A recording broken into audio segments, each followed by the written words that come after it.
الرحمن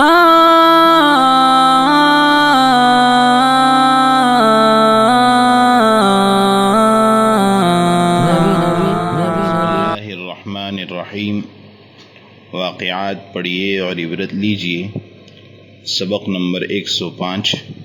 حضرت عائشہ رضی اللہ عنہ کی سمجھداری۔ حضرت عائشہ رضی اللہ عنہ کا واقعہ ہے کہ حضرت ابن عباس رضی اللہ عنہما نے ان کے سامنے ذکر کیا کہ حضرت عمر رضی اللہ عنہ نے فرمایا تھا کہ رسول اللہ صلی اللہ علیہ وسلم نے فرمایا کہ میت کو اس کے اہل و عیال کے رونے سے عذاب دیا جاتا ہے۔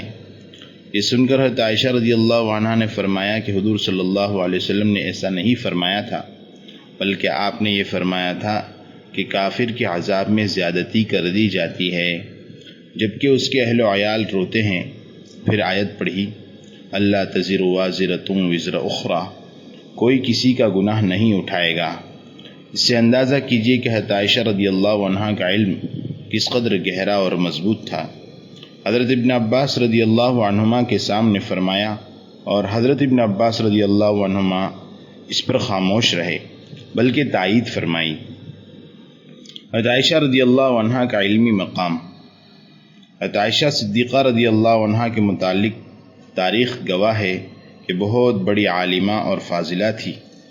دینی علوم میں ان کی مہارت کا یہ عالم تھا کہ بڑے بڑے صحابہ کرام رضی اللہ عنہم ان سے فائدہ حاصل کرتے تھے۔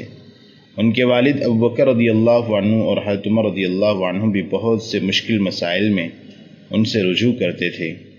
حضرت مسروق تابعی رحمۃ اللہ علیہ فرماتے ہیں کہ میں نے اکابر صحابہ کو دیکھا کہ میراث کے مسائل حضرت عائشہ رضی اللہ عنہ سے دریافت فرمایا کرتے۔ حضرت ابو موسیٰ اشعری رضی اللہ عنہ فرماتے ہیں کہ ہم صحابہ پر جب بھی کوئی مشکل مسئلہ آ پڑتا تو ہم حضرت عائشہ رضی اللہ عنہ سے دریافت کرتے اور ان کے پاس اس بارے میں ضرور کوئی علم ہوتا۔ امام زہری رحمۃ اللہ علیہ فرماتے ہیں کہ اگر تمام ازواج مطہرات کا اور تمام خواتین کا علم جمع کیا جائے تو حضرت عائشہ رضی اللہ عنہ کا علم سب پر بھاری ہوگا۔ یاد رہے کہ حضرت عائشہ رضی اللہ عنہ نے صرف علوم شرعیہ تک ہی اپنے کو محدود نہیں فرمایا تھا، بلکہ دوسرے علوم میں بھی انہوں نے مہارت حاصل کی تھی۔ حضرت عروہ حضرت عائشہ رضی اللہ عنہ کے بھانجے ہوتے ہیں۔ انہوں نے فرمایا کہ میں نے علم طب یعنی ڈاکٹری میں حضرت عائشہ رضی اللہ عنہ سے بڑا عالم نہیں دیکھا۔ نیز فرمایا کہ میں نے حضرت عائشہ رضی اللہ عنہ سے بڑا عالم تفسیر میں کسی کو نہیں دیکھا، نہ میراث میں، نہ فقہ میں، نہ شعر و شاعری میں، نہ طب میں، نہ تاریخ عرب میں، اور نہ علم نسب میں۔